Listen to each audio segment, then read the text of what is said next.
College के दिन भी क्या थे। वैसे तो कॉलेज में न जाने कितने दोस्त थे, लेकिन सलीम और रजत के बिना न तो कभी मेरा कॉलेज जाना हुआ और न ही कभी कैंटीन में कुछ अकेले खाना। सलीम दूसरे शहर का रहने वाला था। एक छोटे से किराए के कमरे में उसका सब कुछ था, जैसे कि रसोई का सामान, बिस्तर और चारों तरफ लगी हीरोइनों की ढेर सारी तस्वीरें। हुआ यह कि एक दिन अचानक अपनी पूरी गृहस्थी साइकिल पर लादे मेरे घर आ गया। मैंने पूछा, क्या हुआ? यार हुआ क्या, मकान मालिक से कहासुनी हो गई। मैंने कमरा खाली कर दिया। चलो कोई नया कमरा ढूंढो चलकर, उसने जवाब दिया। तो मैंने कहा, इतनी सुबह किसका दरवाजा खटखटाएं? तुम पहले चाय पियो, फिर चलते हैं। सुबह 10 बजे मैं और सलीम नया कमरा ढूंढने निकले। ज्यादा दूर नहीं जाना पड़ा, पड़ोसी इरफान चाचा का कमरा खाली था। इरफान चाचा पहले तैयार नहीं हुए तो मैंने अपने ट्यूशन वाले इफ्तियार सर से कहा, सर मेरे दोस्त को कमरा चाहिए। उनकी इरफान चाचा से जान पहचान थी। उनके कहने पर सलीम को इरफान चाचा का कमरा मिल गया। कुछ दिनों बाद सलीम ने बताया, यार इरफान चाचा बड़े भले आदमी है, कभी कभी उनकी बेटियां खाना दे जाती हैं। मैंने उससे कहा, यार चक्कर में मत पड़ जाना। यार मुझे कुछ लेना देना नहीं, पढ़ाई पूरी हो जाए अपने शहर वापस चला जाऊंगा, सलीम बोला। ये भी पढ़े सबसे बड़ा सुख, कमला ने ऐसा क्या किया। महीना भर बीता होगा सलीम को इरफान चाचा के यहाँ रहते हुए। एक सुबह वह फिर पूरी गृहस्थी साइकिल पर लादे मेरे घर आया। मैंने पूछा, अब क्या हुआ, तुम तो फिर बेघर हो गए। उसने कहा, रुको पहले मैं साइकिल खड़ी कर दूं, फिर बताता हूं। पिछले हफ्ते इरफान चाचा और उनकी बेगम खुसर-फुसर कर रहे थे। मैंने दरवाजे से सटकर उनकी बातचीत सुनी। वे कह रहे थे, लड़का तो अच्छा है, अपनी ज़ैनब के लिए सही रहेगा। इसे घर में ही खाना खिला दिया करो, जल्द ही निकाह कर देंगे। मैंने उससे कहा, यार इसमें कमरा छोड़ने की कौन सी बात है। तुम्हारी बिना मर्जी के कोई भला शादी कैसे कर देगा। सलीम ने कागज का एक टुकड़ा निकालकर पढ़ा, जो कि उर्दू में था, आप तो बड़े जहीन हैं। मुझे तो पता ही नहीं चला कि मैं कब आपको दिल दे बैठी। अब्बू कह रहे थे, लड़का बहुत भला है, ख्याल रखा करो। कल आपका इंतजार करती रही और आप हैं कि आपको अपने दोस्तों से फुर्सत नहीं। वैसे जो आपका बड़े बालों वाला दोस्त है वह तो इसी महल्ले में रहता है। अब्बू कह रहे थे, अपनी शादी में उसे भी बुलाना। आज आपके लिए मेवे वाली खीर बनाऊंगी, मुझे पता है आपको बहुत पसंद है। तुम्हारी ज़ैनब। खत पढ़ने के बाद सलीम ने कहा, तुम्हें पता है ये खत किसने लिखा है? ज़ैनब ने लिखा होगा। मैंने कहा, नहीं, यह ज़ैनब ने नहीं लिखा। मुझे पता है कि ज़ैनब को उर्दू लिखनी नहीं आती। मैंने यह भी पता कर लिया है कि इसे किसने लिखा है। अगर तुम्हें पता है तो बताओ किसने लिखा है, मैंने अचरज से पूछा। सलीम ने कहा, इसे ज़ैनब के अब्बू ने खुद लिखा है। वो तुम्हें कैसे पता? सलीम ने बताया, इरफान चाचा के 4 बेटियां हैं और उन्होंने एक को भी नहीं पढ़ाया। मैं उन्हें अब हिंदी वर्णमाला सिखा रहा हूँ। उर्दू सिर्फ उनकी बेटियों को रटी हुई है थोड़ी बहुत, लेकिन वे लिख नहीं पातीं।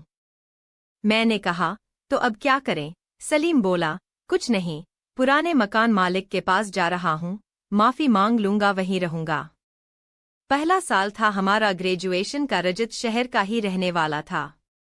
एक दिन जैसे ही मैं इकोनॉमिक्स की क्लास में घुसा, मेरे होश उड़ गए। ब्लैकबोर्ड पर लिखा था, आई लव यू अंजुला।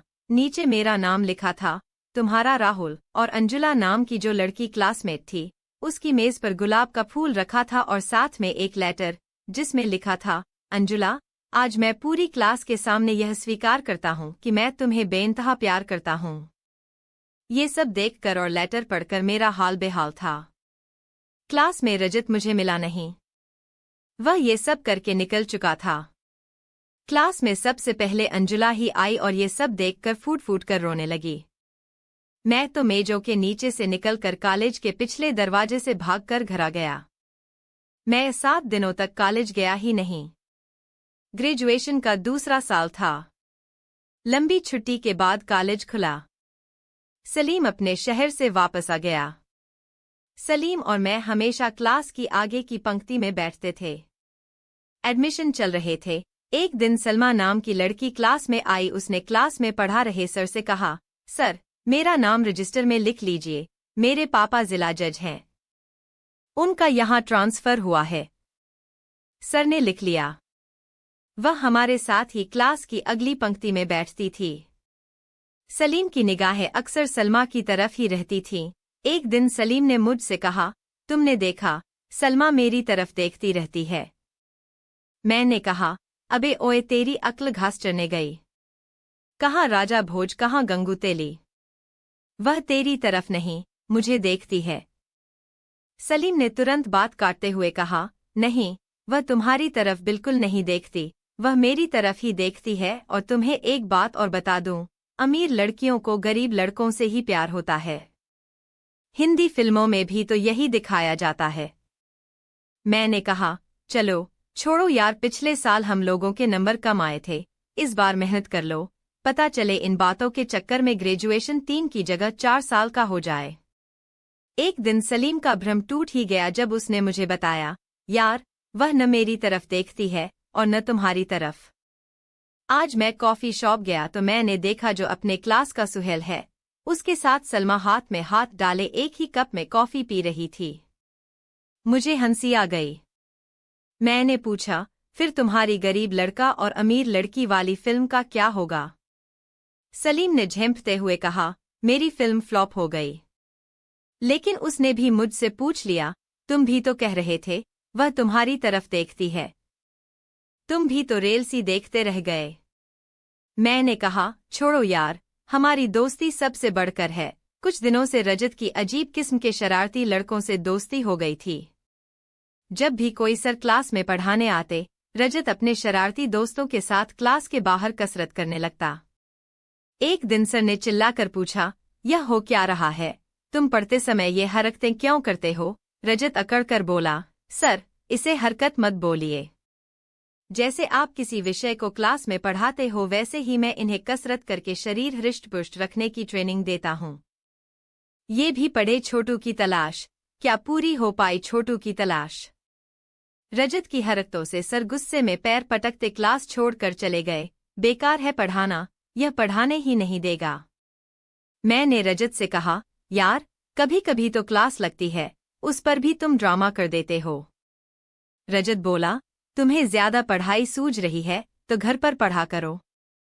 हमें तो पहले शरीर हृष्ट पुष्ट करना है, फिर पढ़ाई।